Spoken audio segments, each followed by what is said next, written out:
Saudi Arabia అనేది ఒక orthodox monarchy system ఉన్న దేశం. ఈ దేశం లోపల రైట్స్ అండ్ ప్రివిలేజెస్ మైగ్రెంట్ వర్కర్స్‌కి ప్లస్ ఆ దేశ పౌరులకు చాలా భిన్నంగుంటాయి. వెస్టర్నైజేషన్‌కి, మోడర్నైజేషన్‌కి సింబల్ ఏంటిది? అమెరికా. అమెరికా యొక్క క్లోజ్ ఆలై ఎవరు మిడిల్ ఈస్టర్న్ కంట్రీస్ లోపల? Saudi Arabia.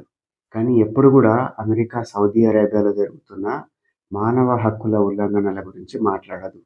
అక్కడ జర్నలిస్టులు, క్రిటిక్స్ ఎవరైతే ఆ రాయల్ కుటుంబానికి, ప్రభుత్వానికి వ్యతిరేకంగా మాట్లాడతారో వాళ్ళని సింపుల్‌గా జైల్‌లో పడేస్తారు.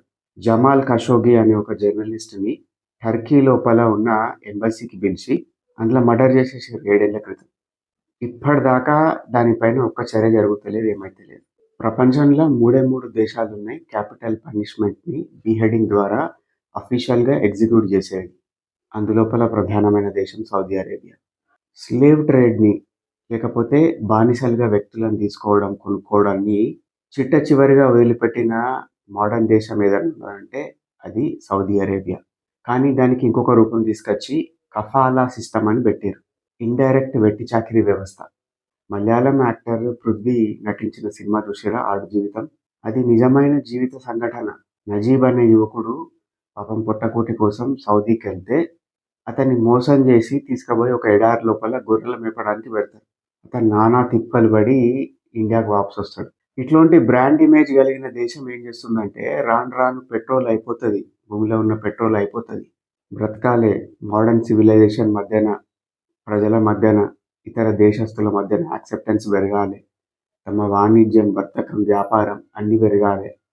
అంటే తన ఇమేజ్‌ని టర్న్ ఓవర్ చేసుకోవాలని ట్రై చేస్తుంది. అందులోపల ముఖ్యంగా 'మొహమ్మద్ బిన్ సల్మాన్' అతను చాలా గట్టిగా ప్రయత్నం చేస్తున్నాడు. ఈ హార్డ్ కోర్, రాడికల్, ఆర్థోడాక్స్ అనే ఒక పదాల నుండి కొద్దిగా దూరంగా జరగడానికి ప్రయత్నం చేస్తున్నాడు. అందులోపల భాగంగానే ఈ కఫాలా సిస్టమ్‌ని ఎత్తేసిండు. ఇతను సౌదీ లోపల మ్యూజిక్ కాన్సర్ట్స్ పెడుతున్నాడు. రీసెంట్‌గా సెప్టెంబర్‌లో బిగిన్ అయ్యి అక్టోబర్‌లో ఎండ్ అయింది. రియాద్ కామెడీ ఫెస్టివల్ అని ఒకటి ఆర్గనైజ్ చేసిండు.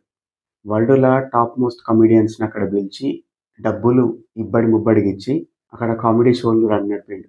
WWE events, boxing matches, MMA matches ఇవన్నీ కండక్ట్ చేస్తున్నాడు. ఇతని ఇంటెన్షన్స్ మంచివే. కానీ దీనికి తగిన పర్యవసానాలు గూడా ఇతను ఎదుర్కోక తప్పదు ఆ దేశం లోపల. ఇటువంటి విషయాలను లోతుల వరకు ఎందుకు వెళ్లి తెలుసుకుంటా అంటే, నా తెలంగాణ నుండి చాలామంది ప్రజలు గల్ఫ్ లోపల పనిచేయడానికెళ్తారు.